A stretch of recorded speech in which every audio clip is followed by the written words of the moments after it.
Hello, everyone. So nice to see you today, and thanks for joining me on Golden Alchemy Meditation YouTube channel. And I wanted to share with you today a question that I get oftentimes. Sometimes I take for granted that I know what they are, and I think everybody else knows what they are too. So, what are chakras and what are nadis? So, I get these just so much, and I have just loved chakras from such a young age. I've kind of just been, so into them, so interested in them, always learning about them, balancing them, meditating, doing all the things that you need to do to help keep your chakras in alignment. And so a chakra is an energy center, and there are actually 7 main energy centers, although there's 114 chakras in our psychic body. There are 7, like I said, 7 major, most commonly known. And then there's 21 minor, 86 micro, and 2 of them are actually outside of our body, which is kind of cool. And then what is a nadi? So nadi is spelled N-A-D-I, so not nati, but nadi with a D. A nadi is a pathway of life energies. And so it's just like a little pathway that we have in our body. And the science that's out there says we've got 72,000 of these pathways in our body. That's a lot. And so when these energy centers are out of balance, it can affect our physical, our emotional, our psychological, our mental, our spiritual health. They can be overstimulated and they can be going wild with energy, or they can be very understimulated, be going slow, sometimes backwards. So there's a lot of different things, with your chakras and what they do for you. Now, when you meditate with Om, or you do chakra meditations, or just different mindfulness meditations, it can help to keep them clear, clean, and balanced. When our chakras and energy centers are balanced, we have a more balanced life because our energy is balanced. Like, you want to think about us, our lives. Like, I know that it's sometimes hard to think that energy is bigger than our physical body, because our physical body and what we see around us is the most dense expression of who we are. It's like really, dense, because we're, we can touch ourselves, we can touch things, and that's just the densest form of what is actually inside. But what's inside and what's outside of us is so much more expansive. We are just like a jar, but it holds an infinite amount of energy. We are more energy than we are our physical bodies. We are like, inner space is so vast. It's so big. So just kind of think about that, how much that energy actually affects us. Like, have you ever been talking to somebody and you just get this weird feeling, like maybe you don't want to be around them anymore?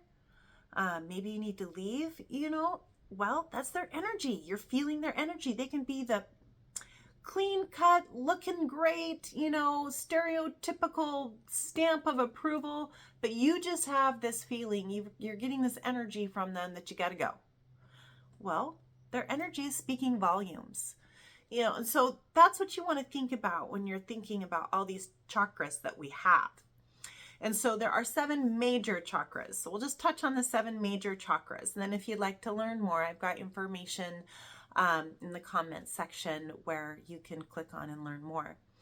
But so there is the root chakra. The root chakra is basically, like they describe it, either at the base of your tailbone or at your perineum. When you meditate on this, you can feel where it is for yourself. And it's also called the Muladhara. Muladhara is the Sanskrit term, but that translates to root chakra. This is your most, fundamental grounding chakra. And then we have our sacral chakra, and that is just below your belly button. So like 3 fingers down, 2 to 3, 4 fingers down, depending on how big your fingers are. And this is your sacral chakra, also known as your Svadhisthana chakra. Creativity comes out of this chakra. Solar plexus. Now that's going to be right below the V of your rib cage in the middle of your body. And that is also known as your Manipura chakra, city of jewels. This is like your manifesting chakra. It's where the creativity comes up, gives you ideas. And then your heart chakra, one of my favorites, also known as the Anahata, your heart center. It's like the center of our chakras. A lot of love energy here. You know, you feel this chakra a lot. Throat chakra right here. Also, it's called your Vishuddha. You know, speech. It's permission center. It's how we give permission or not. You know, so there's lots of things to do with speaking and communicating with our throat chakra. Then, of course, we have our third eye, which is right here, also called our Ajna chakra. Third eye, intuition, seeing into the future, or just seeing our life, really. Just being intuitive, really. And then there's our crown chakra, and that is our Swahasrara chakra. I don't say that word very well. And this is where the 1,000-petaled lotus is. Opens up to receiving. So those are the 7 major chakras. Now that's a super light description. Chakras are actually quite deep. There's a lot of information on them. You know, that's just a very, very light touch point on what chakras are. So I have a link below if you would like to get on a waiting list for a future class where we go more in deep. This would be an online class.